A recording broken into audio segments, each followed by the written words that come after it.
It seems to me like if from an outsider looking at ranching, it looks like, okay, in order to ranch, you're going to need to get some cows together. You probably have to get some fence, and you need some water and some hay.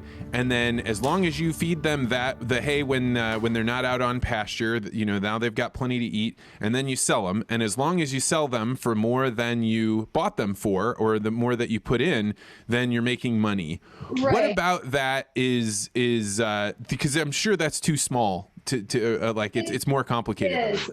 Whoops, I'm losing my pages here, my notes. If you really break it down into the business, you've got a cow. You have to start out with your cow, like you said, and that cow might be $1,000 to $2,000 for one cow. You need some acres to put it on. Depending on what part of the country you're in, say if you're in New Mexico, you might need 100 acres to run that one cow. If you're in northeastern Montana, we're looking at maybe 20 acres per cow. If you're in, say, Kentucky or, somewhere maybe where you're at, or, Missouri, some higher rainfall, you're looking at maybe 2 acres per cow. So you have to match that with how much grass production your rainfall will allow and your soils and that sort of thing. So I guess you start out with your cow. You have to figure out how many you can have, your acres of grass, and how much will support that. We're in the northern plains, so we have winter, so we have to figure out our hay. The hay can be, $80 a ton or $100 a ton, and she's going to go through a couple tons of that a winter, 1 or 2, depending on the winter.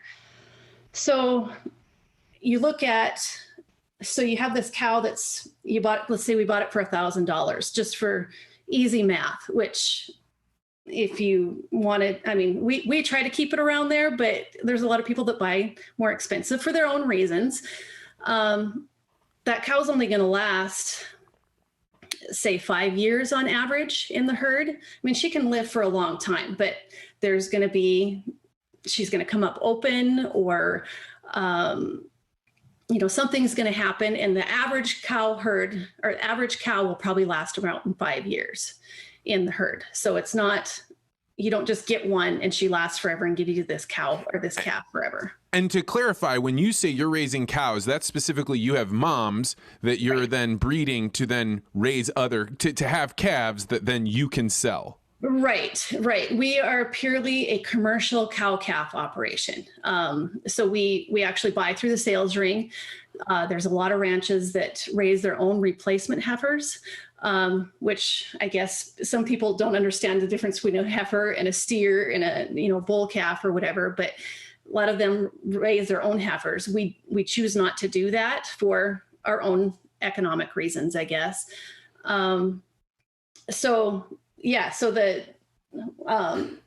you've got the cow, you've had it for 5 years. You've got to feed it at least 2 tons or 1 to 2 tons of hay if you make it through the winter. Right. How about, and like you've got to move it all the time. If you're talking about, 100 acres per cow or 20 acres per cow, that means they've got to be moving then. Do they move on their own, or do you direct them where to go?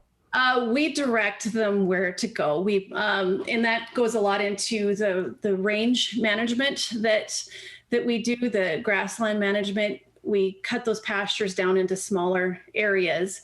You got to make sure there's water for them also. That's a huge thing. In our area, water is a short supply. We have a lot of stock dams. This year, stock dams are dry. So because we don't have the rainfall this year. What is a stock dam? I don't know what that is. Okay, so a stock dam is maybe in like we call them coulees here, or a draw, or a valley, I guess, a small valley.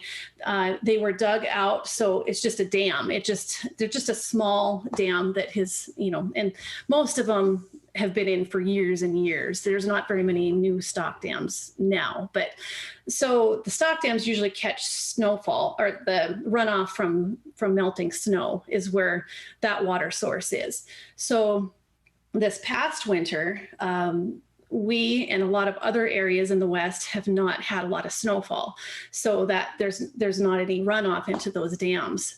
So if say you have 1,000 acres and you have one stock dam, and that's your only water source, you're going to end up with a lot of overgrazing around that stock dam. So water development is a huge part of what we have done, and a lot of the government programs that assist farmers and ranchers have actually helped with a lot of water distribution. So there isn't that concentration of livestock around those dams or those small water sources. So that was kind of a tangent, I guess, there. But the water is a huge deal. And I know you've talked a little bit about, just on the farming side, and in California and stuff right now that, we have a water shortage, and that impacts agriculture so much. So you have a water shortage right now in Northeast Montana? Rainfall. Yeah. We're in a drought. We did not have the snow runoff, melting for the stock dams, but we have put in a pipeline. Oh, it's been 20 years now or more. We have a lot of pipeline water through. So they can be either off of wells or, we actually have it through our rural water system. We have been watering some livestock. So that has helped immensely. That evens out the distribution, helps in the range management, grows more grass, pulls in more carbon. That's kind of, ranching is really a carbon friendly thing, I guess. What do you mean by that to somebody that totally doesn't understand? Because most of the time they're told that cows are bad for the environment. So if you say they're carbon friendly, what does that mean? Right. Well, think about, if you put a cow out there, she's not using any fossil fuels. She's not using, she's just out there being, the closest thing to a buffalo that we have. And these rangelands were developed or, they were evolved with large ruminant animals, the buffalo, going through here. So we're really missing that part of the equation. We keep hearing this, or people in the city or consumers or the general public are hearing this, eat less red meat, the meatless Mondays. And I think we're not looking at this big picture of how these grasslands are functioning and how they are sequestering carbon. Carbon sequestration is this huge buzzword right now, that grasslands have been doing naturally forever. So you have this. Yeah, I think there's an impression that people have about cows that, or cattle in general. The general public doesn't distinguish between cows and cattle, or.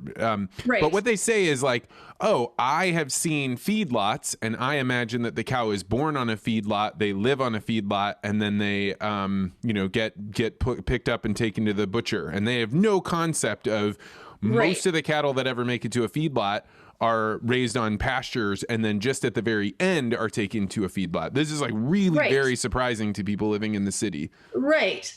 When a year ago when coronavirus hit and everything, we had this meme was floating around on Facebook or whatever. And I had a cousin of mine, she sent it to me, and the deal was there's not a meat shortage, it's just a big meat processing plants are closed. And here's what you do. You team up with your friends and you go find a farmer and buy a steer and you process it.